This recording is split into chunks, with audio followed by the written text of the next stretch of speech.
Earth is home to many myths and legends, but where do they come from? In Mythwalker, you'll explore Earth's parallel world, Mythera, using your geolocation. Here to walk us through this mobile geolocation fantasy RPG is executive producer Mike Madden and principal artist Andrea Daily from Nant Games. Guys, welcome to IGN Live. Welcome. Thanks for having us. Now, before we start this, I hear you guys brought us an exclusive reveal trailer. We did. Let's dive in.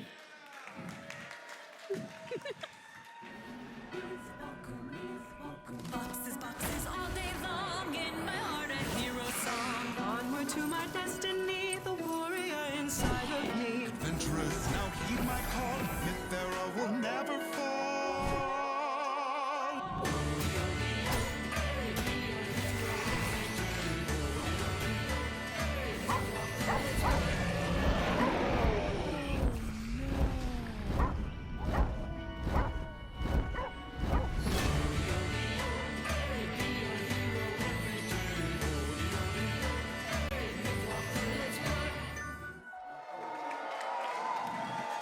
All right, guys, so I need to know more. What is Mythwalker, and why was it key to make the game a geolocation-based RPG?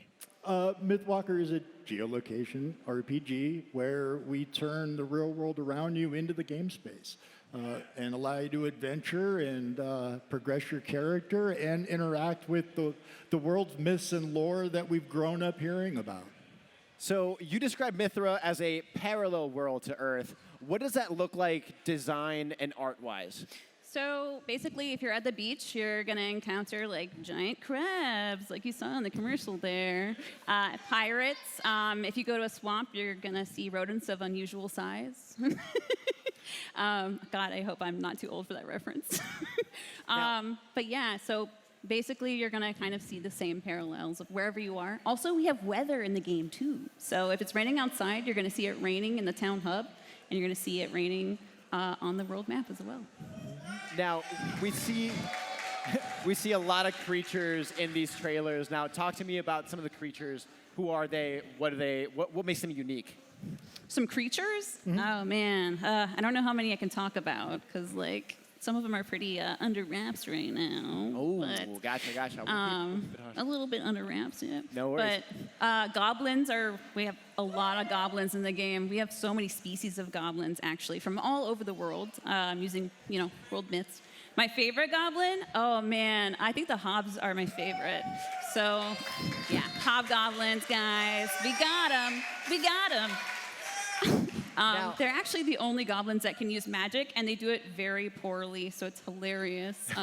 The VFX are kind of like crayon drawings, and they're just really fun-loving. And then we do have very scary goblins, too. We've got red caps, and you don't want to run into those guys. Gotcha. Now, what sort of myths are the basis for Mythwalker? Walk us through sort of like some of the creatures that we're going to be facing in the game. Let's see, which one's going to talk about? So actually one of our species, the Anu, are based off of the Anunnaki, which I think some people are familiar with through conspiracy theories, mostly. But there are actually a lot of feathered, like winged people in myth all over the world. So design-wise, I lost my corgi. Oh no, I put him right back here. Oh, sorry, guy. So sorry. Stick around, we're gonna give these away later.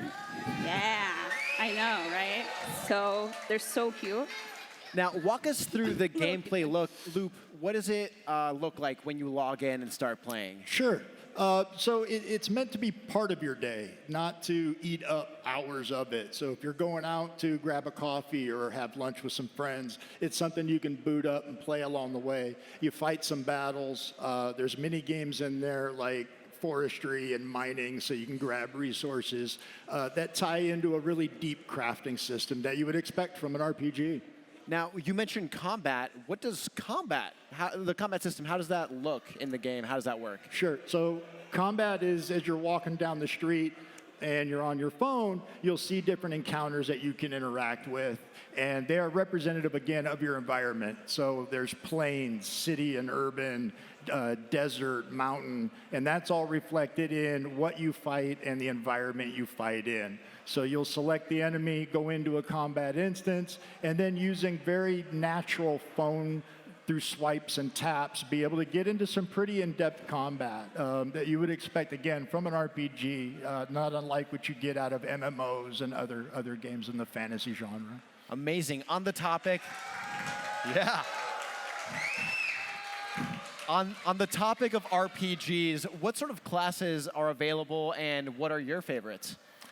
We have the Spell Slinger, which is my favorite. It's a kind of a Western-themed magician where instead of just using a wand, your wands are kind of your six-shooters, your staff is kind of a shotgun, and that's depicted in all the animations.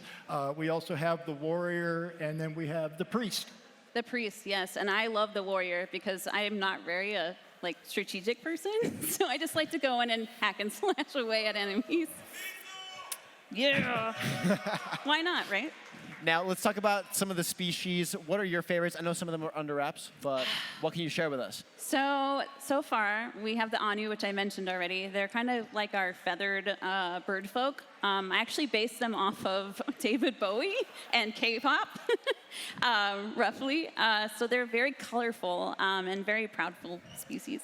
And then we have the Wolven, which you saw in the commercial as well. There are like small, hardy little dog folk. And we have so many options in the game that you could pretty much make your dog at home if you wanted to.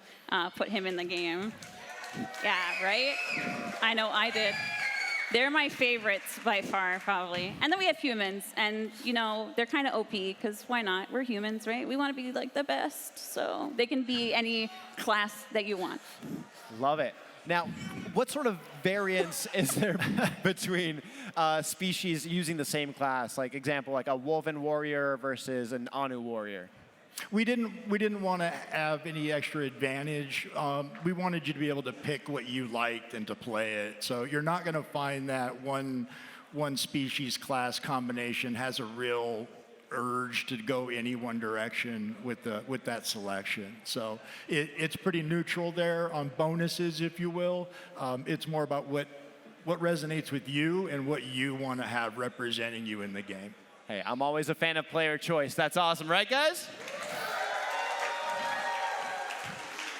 Now, explain to me how the town hub functions. That's a first in mobile geolocation game, right? It is, and it's something that the game kind of demanded because we are trying to add so much more depth to the geolocation game. So whether it's the crafting and merchants, as well as different NPCs that you'll meet that might give you quests and other things. Anything? I got to paint the entire thing, so when you see it, that was all me, baby. Yeah. I did it all. I did it all, man. Oh, no, I definitely had input, of course, from the team, which shout out to the team. Love you guys so much. You guys are the best. I wish you could all be on stage right now with me. But yeah, the town hub was like so fun. And you'll find that all the NPCs sort of reflect their buildings that they're in. And right now we've got Madra, who's like this really cool Wolven, and he's got this crazy store full of just anything you want. And then we have Jamstana, who's a dwarf. I think we call them Durin in our game, which is actually more correct in terms of like old world myths. And she is like an ex-pirate, I think. But now she's your blacksmith, and she's going to help you dismantle your weapons, and she's going to help you make cool stuff. Speaking of making stuff, I need to know, how does questing and crafting work? You talked about resource gathering. Does that play a part of it? How does crafting work in the game? So you'll get recipes at different levels as you progress through the game. They'll unlock, and they'll allow you to temper and create new sets of armor. And so there's advancement trees that you will follow that will have certain requirements of resources. And so as you're progressing and as you're traveling out in the real world, you'll come across those resource collection mini games, the mining. And so there are the basic elements that you're trying to catch, you know, iron and whatnot, but there's also these catalyst items, and those are the ones that kind of allow you to hit those higher tiers. And so it's something you're always kind of gathering everything as you move, and like a vacuum as you're going down the street. You just want to hit those mini games. They're really quick, easy, and fun, and allow you to just, you know, get yourself some better gear, which allows you to then take on that boss enemy or whatever it is that you've got your eye on for a quest or whatnot. I love it. Now, yeah. Now, in the trailer, we did see a lot of people playing together. Talk to me about cooperative play. How would it look like if the three of us, for example, jumped into the game right now and started playing together? So you can play up to 2 friends right now, and if you guys play together, you can fight much stronger enemies on the map, and you get more loot. You get more XP, you get more gold, you get more cool drops.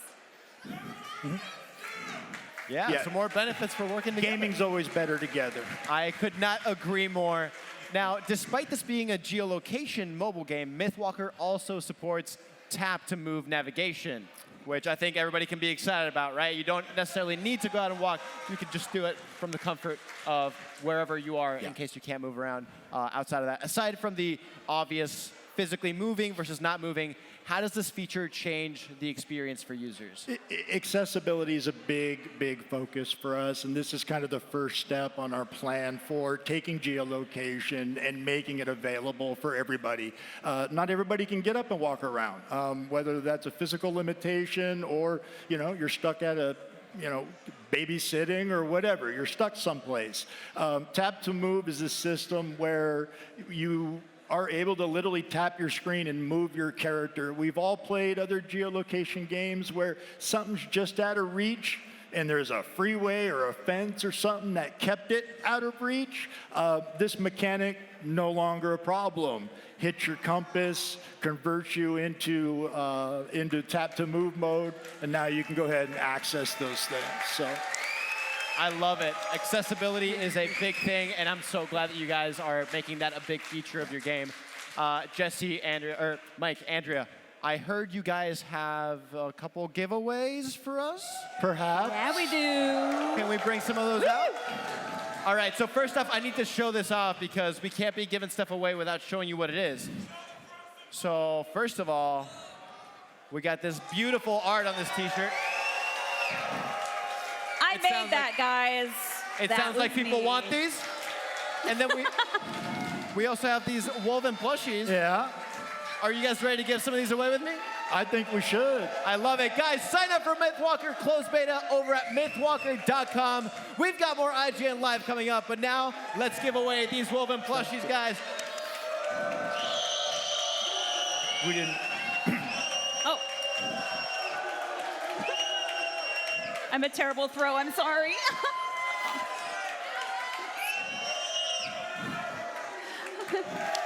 Oh my God, I see some corgi owners out there. Oh my gosh, that's so awesome.